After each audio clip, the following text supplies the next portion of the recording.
Are you looking for professional training in forensic mental health? The SPJ model, what we've learned from version 2 of the HCR-20, and then leading into why we have revised the HCR-20 into version 3, and going over that revision process, the steps that we took, some of the initial research on it. Then there'll be kind of shifting into how do you administer version 3, what are the key features of it, what are its items, how are the items different from, similar to the current HCR, or the previous HCR-20. And then we'll spend most of the afternoon working on a case, so you'll have an opportunity to practice using the HCR-20 version 3.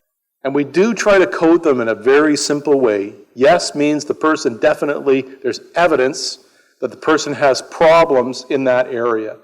So you'll see this. I'm really big on thinking about that all the time. There is evidence that.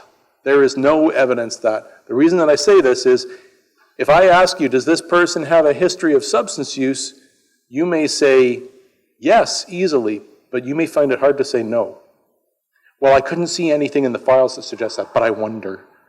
I'm suspicious, right? So you could be suspicious all you want, but basically, is there any evidence that this guy has a history of substance use? The typical formulation that comes out for people after having gone through all the same things we did right here. They usually say is, for fire setting and property damage, the motivators, get change or compliance and express frustration and dissatisfaction. Linked to factors H10, C5, R4, but also R1 and R2. Disinhibitors, doesn't really seem to appreciate the seriousness of his actions and has very unstable emotions. H6, C3, C1, C4, R5.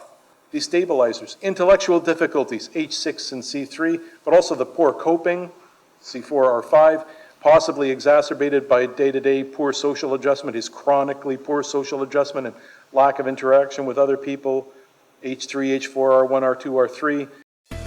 To learn more about Concept's professional training opportunities, visit us at concept-ce.com.